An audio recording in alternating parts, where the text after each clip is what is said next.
আসসালামু আলাইকুম। বাংলাদেশ বেতার, রাজশাহী। স্থানীয় সংবাদ পড়ছি গোলাম মর্তুজা হেনা। রাজধানীর উত্তরার দিয়াবাড়ি এলাকায় মাইলস্টোন স্কুল অ্যান্ড কলেজ ক্যাম্পাসে বাংলাদেশ বিমান বাহিনীর প্রশিক্ষণ বিমান বিধ্বস্ত হয়ে বিমানের pilot flight lieutenant Mohammad Tauqir Islam সহ অন্তত ৩১ জন নিহত ও ১.৫ শতাধিক আহত হয়েছে। হতাহতের ঘটনায় আজ একদিনের রাষ্ট্রীয় শোক পালন করা হচ্ছে। গতকাল প্রধান উপদেষ্টার প্রেস উইং থেকে পাঠানো এক বার্তায় রাষ্ট্রীয় শোক পালনের বিষয়টি জানানো হয়। বার্তায় বলা হয়, শোক পালনের উদ্দেশ্যে দেশের সকল সরকারি, আধা সরকারি, স্বায়ত্তশাসিত প্রতিষ্ঠান ও শিক্ষা প্রতিষ্ঠানে জাতীয় পতাকা অর্ধনমিত রয়েছে।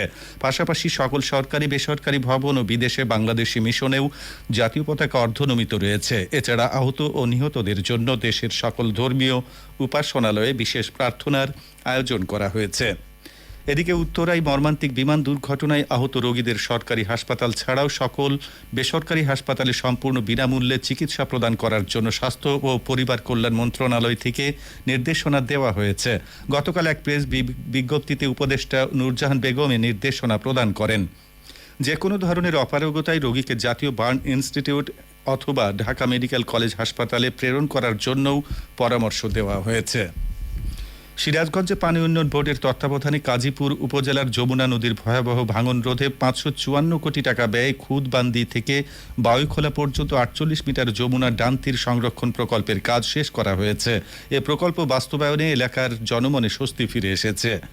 সিরাজগঞ্জের কাজীপুর উপজেলার যমুনার ভাঙন রোধে সিংড়াবাড়ি, পাটাগ্রাম ও বাউইখোলা এলাকা সংরক্ষণ প্রথম সংশোধিত প্রকল্প বাস্তবায়নে পানি সম্পদ মন্ত্রণালয় থেকে ৫৫৪ কোটি টাকা ব্যয়ে প্রকল্প গ্রহণ করা হয় ২০২০ সালে। অবশেষে চলতি মাসে প্রকল্পটি সম্পন্ন হয়। প্রকল্পটি সম্পন্ন হওয়ায় যমুনা নদীর ডান তীরের ভাঙন রোধ হবে। ফলে রক্ষা পাবে প্রকল্প এলাকায় অবস্থিত আবাসিক ভবন, স্কুল, কলেজ, মসজিদ, মাদ্রাসা, হাটবাজার, ইউনিয়ন পরিষদ অফিস, স্বাস্থ্য কমপ্লেক্স, সরকারি বেসরকারি অবকাঠামো, কৃষি জমি, রাস্তাঘাট। এ বিষয়ে সিরাজগঞ্জ পানি উন্নয়ন বোর্ডের নির্বাহী প্রকৌশলী মোখলেসুর রহমান বলেন, এ প্রকল্পের কাজ কঠোর নজরদারি ও তদারকির মধ্যে দিয়ে শেষ হয়েছে। এতে যমুনা নদীর ভাঙন রোধ হবে। নাটোর জেলায় গত বছর অভিযান পরিচালনা করে ১১ কোটি টাকার সম্পদ রক্ষা করেছে ফায়ার সার্ভিস স্টেশনের কর্মীরা। এ লক্ষ্যে কর্মরত ৭টি ফায়ার সার্ভিস ও সিভিল ডিফেন্স স্টেশনের কর্মীরা অগ্নিকাণ্ডের ঘটনায় ৪৪৮টি উদ্ধার অভিযান পরিচালনা করে। Natore fire service and civil defence station সূত্রে জানা যায়, ২০২৪ সালে জেলায় ৪৪৮টি অগ্নিকাণ্ডের ঘটনা ঘটে। এসব দুর্ঘটনায় জেলার ৭টি ফায়ার সার্ভিস স্টেশন ও সিভিল ডিফেন্স কর্মীরা তাৎক্ষণিক উদ্ধার অভিযান পরিচালনা করেন। এসব অভিযানে অগ্নিকাণ্ডে বিনষ্ট হয় ৪,৪৬,৬৮,০০০ টাকার সম্পদ। তবে রক্ষা করা গেছে ১০,৯৯,৩৫,০০০ টাকার সম্পদ। নাটোর ফায়ার সার্ভিস ও সিভিল ডিফেন্স স্টেশনের উপসহকারী পরিচালক মোহাম্মদ আক্তার হামিদ খান বলেন, জেলার ৭টি ফায়ার সার্ভিস ও সিভিল ডিফেন্স স্টেশনে ১৩২ জন কর্মী নিয়োজিত আছেন। তথ্য জানার সাথে সাথে দুর্ঘটনাস্থলে রওনা হওয়ার জন্য এই বাহিনীর সদস্যরা সদা প্রস্তুত।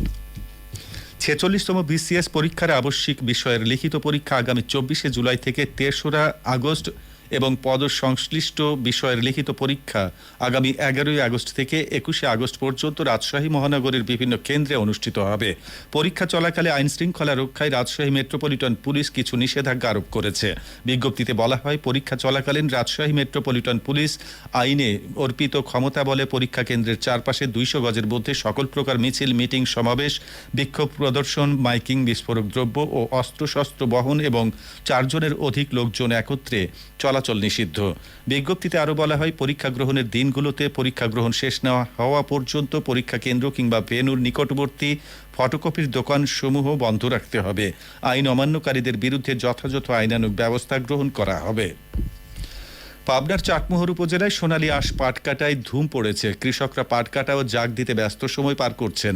এবার আবহাওয়া অনুকূলে থাকায় চাটমোহরে পাটের বাম্পার ফলন হয়েছে। কৃষি অফিস সূত্রে জানা গেছে, চলনবিল অধ্যুষিত চাটমোহর উপজেলায় চলতি খরিফ এক মৌসুমে পাট আবাদের লক্ষ্যমাত্রা ছিল ৮,৮৮০ হেক্টর। আবাদ হয়েছে ৮,৯৬০ হেক্টর জমিতে, যা নির্ধারিত লক্ষ্যমাত্রার চেয়ে ৮০ হেক্টর বেশি। চাটমোহর উপজেলা কৃষি কর্মকর্তা কুন্তলা ঘোষ জানান, গত বছর ফলন ও ভালো দাম পাওয়ায় এবার কৃষকরা পাট আবাদে ঝুঁকেছেন। কৃষি বিভাগ থেকে কৃষকদের পাটের উন্নত জাত সরবরাহ সহ পাট আবাদে সার্বক্ষণিক পরামর্শ দেওয়া হচ্ছে। সবশেষে আবহাওয়া। আজ রাজশাহীতে সর্বোচ্চ তাপমাত্রা ছিল 34.5 ডিগ্রি এবং সর্বনিম্ন 27.4 ডিগ্রি সেলসিয়াস। বিকেল 3টায় বাতাসে আপেক্ষিক আর্দ্রতার পরিমাণ ছিল 78%। রাজশাহী ও পার্শ্ববর্তী এলাকায় আজ সূর্যাস্ত সন্ধ্যে 6টা 54 মিনিটে। সংবাদ শেষ হলো। আমাদের পরবর্তী স্থানীয় ইংরেজি সংবাদ সন্ধ্যে 6টা 5 মিনিটে।